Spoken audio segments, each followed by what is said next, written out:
Bonjour, c'est Dr Koudiassou du CRCF au Sénégal. Je voudrais parler de quelques points importants qui ont émergé à travers notre recherche que nous avons menée sur l'épidémie de Covid, la préparation, à la fois au Sénégal, mais aussi au niveau sous-régional. Donc, le premier point, c'est vraiment comment les systèmes de soins se sont comportés par rapport à l'épidémie de Covid.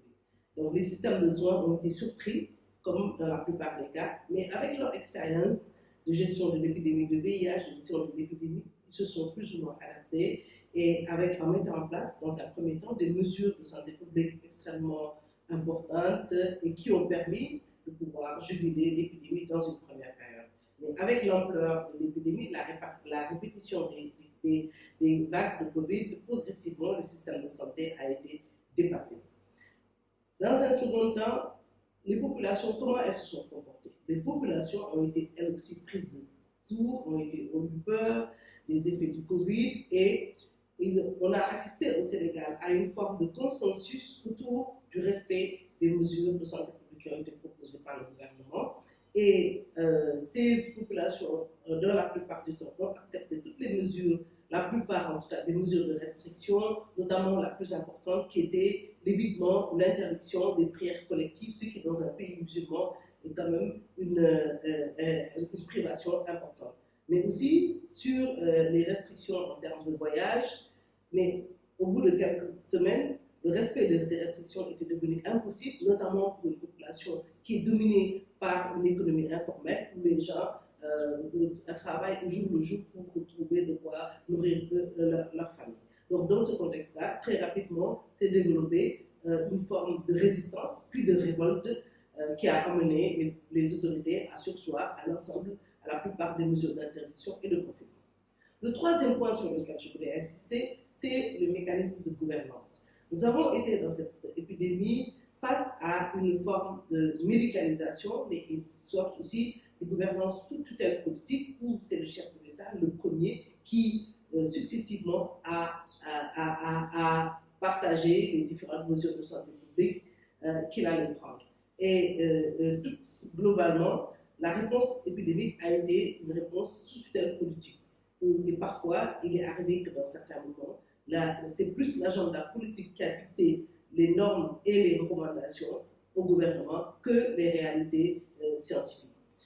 Ensuite, nous avons également assisté à une forme de médicalisation où, in fine, les communautés se sont mobilisées plus elles-mêmes qu'elles ne l'ont été par les acteurs de la réponse. Et il a fallu que l'épidémie s'aggrave pour qu'on fasse appel aux communautés dans un contexte où les ressources financières étaient quasiment finies. Je voudrais donc partager avec vous également que malgré un dynamisme sous-régional important avec la mise en place de différentes institutions, de différents dispositifs de régulation, de partage de l'information au niveau par le système des Nations Unies sous le lead de l'OMS, finalement, cette épidémie, la gouvernance a été très nationalisée. La plupart des États ont pris eux-mêmes leurs décisions, peut-être se sont référés aux normes qui ont été édictées par les organes de régulation au niveau sous-régional, mais les décisions étaient d'abord du fait des États en fonction, avec souvent un souci du contrôle de l'information, parce que cette information-là avait aussi une portée politique qui pouvait se retourner contre le gouvernement.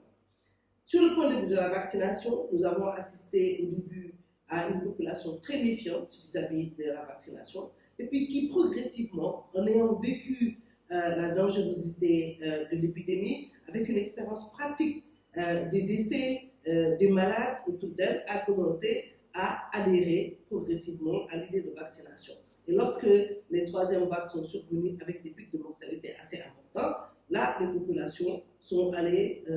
vers les structures de vaccination. Et malheureusement, il y a eu à ce moment-là un décalage entre l'offre et la demande des vaccins et toutes les demandes n'ont pas été satisfaites. Et puis progressivement, les populations il y a une forme d'accoutumance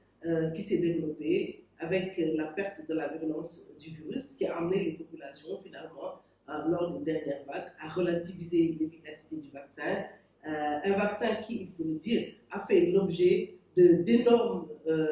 supputations, d'énormes infox, de beaucoup d'informations qui ont découragé les personnes à les prendre, ou bien parfois qui ont pu être interprétées comme des instruments de néocoloniaux ou des instruments de domination ou d'assujettissement des populations des pays du Sud. Le dernier point sur lequel je voudrais insister, c'est vraiment, in fine, en termes de préparation, qu'est-ce que ces résultats nous montrent? Vraiment, le premier résultat, c'est qu'il y a une augmentation de la perception du risque épidémique. Aujourd'hui, le risque épidémique est une prise de conscience de ce risque épidémique qui apparaît au premier plan et qui interpelle les personnes sur,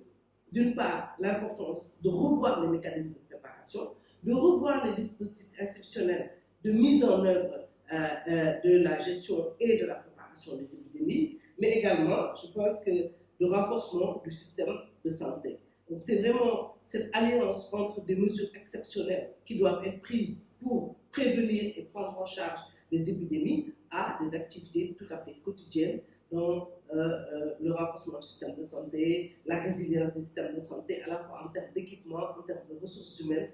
Et le dernier point sur lequel je voudrais insister, c'est vraiment les mécanismes de mobilisation communautaire. Il est apparu avec cette épidémie, plus que jamais avec la vaccination, qui a fait preuve de beaucoup de défiance, de l'importance de l'implication des communautés, de l'importance de prendre conscience